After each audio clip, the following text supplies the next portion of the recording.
Hi guys, it's Mrs. Schacht here, and I'm here to discuss foreign policy initiatives under William McKinley and Teddy Roosevelt. William McKinley served from 1897 to 1901, and everything in the slide deck that you're going to see in red were events that took shape under his presidency. When he was assassinated in 1901, his vice president, Teddy Roosevelt, assumed the presidency.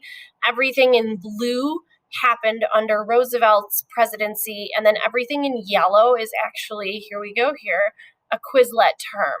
So you did just hear about the Spanish-American War, which was probably the largest foreign policy event of McKinley's presidency, but there were a few other things that took shape immediately after. And the first thing I'm going to discuss is the open door policy. This refers specifically to China. What does it mean? Well, essentially, other European countries like Japan, Russia, France, Great Britain, and Germany all had what was referred to as a sphere of influence in China. What that meant was that they controlled different trading ports, and they were trading with China and kind of had free reign to do so. And so it was important to McKinley and many others that the United States also have a sphere of influence carved out. So McKinley instructed his Secretary of State, John Hay, to send a note to the rest of these European countries, which basically said, hey, it's important that we all have equal access to China, and we would like to be a part of this as well. And what's interesting is that his note didn't require any level of response, so he took the lack of response as one of acceptance, and the United States was able to get in on the trade game. However, very quickly thereafter, there was a rebellion brewing in China that became known as the Boxer Rebellion.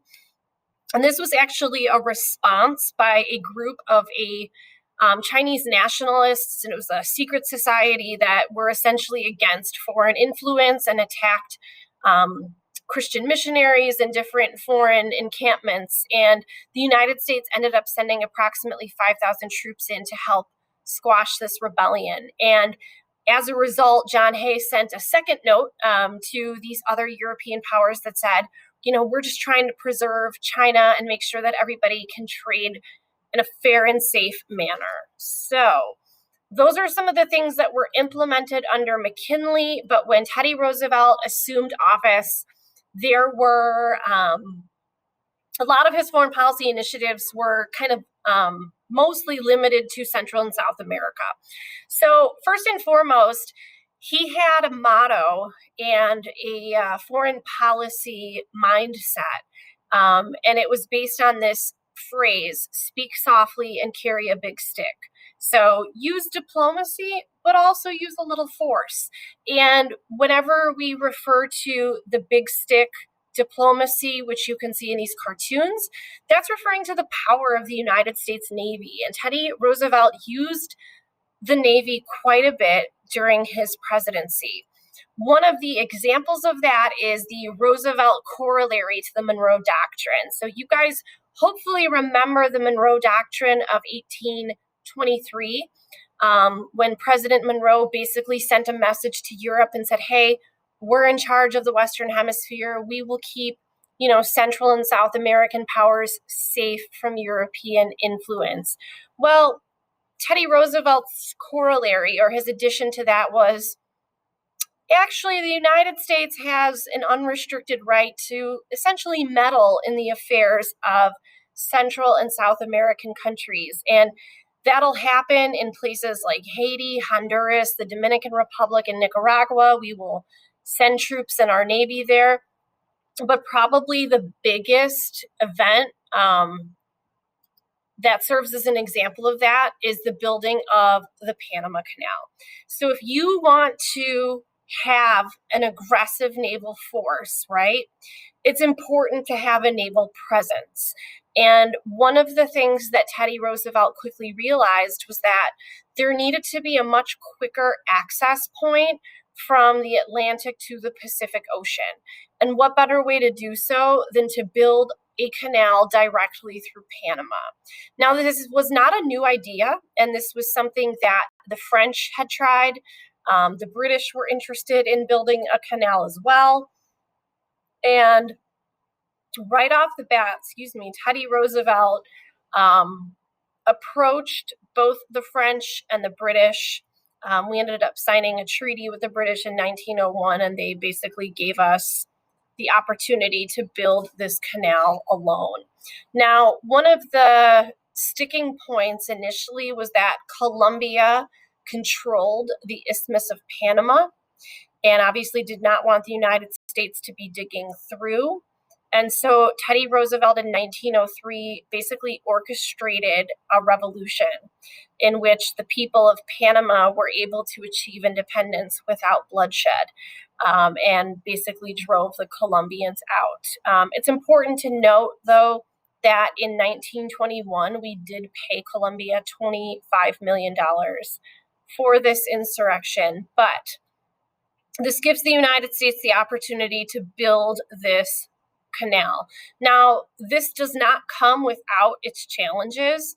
One of the biggest challenges that the French actually faced were diseases from the mosquitoes, as well as obviously the fact that it's a fairly dangerous and very difficult labor-intensive job. When it came to building the canal itself, immediately 60,000 laborers were hired, and through the course of the next 10 years, from 1904 to 1914, we saw laborers from all sorts of countries participating in the construction of this 51-mile canal.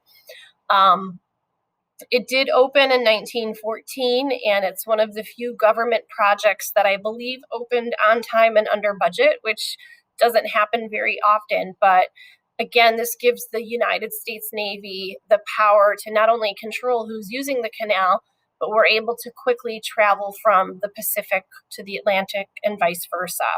In 1999, we did give complete control of the canal zone back to Panama, but believe it or not, for that, since 1904 to 1999, the United States did control it, which is a kind of a long time.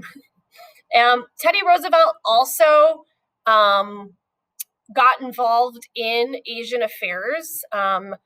Whereas McKinley dealt more specifically with China, Teddy Roosevelt turned his attention, this is distracting, to what was happening in Japan. And in 1905, the Russo-Japanese War was taking place. This was a conflict between Russia and Japan, and Teddy Roosevelt decided that it was important to the United States and to potential trade in Asia that this end peacefully. So he arranged a conference where he sat down with both parties. The Japanese did feel pretty slighted by the actual outcome of this agreement, but it did end peacefully, and Teddy Roosevelt was actually awarded the Nobel Peace Prize for his involvement. That didn't stop the fact that there were still issues with Japan. So here in the United States, there were many Japanese immigrants living and working on the West Coast, and they were subject to a lot of discrimination, specifically in schools out in California.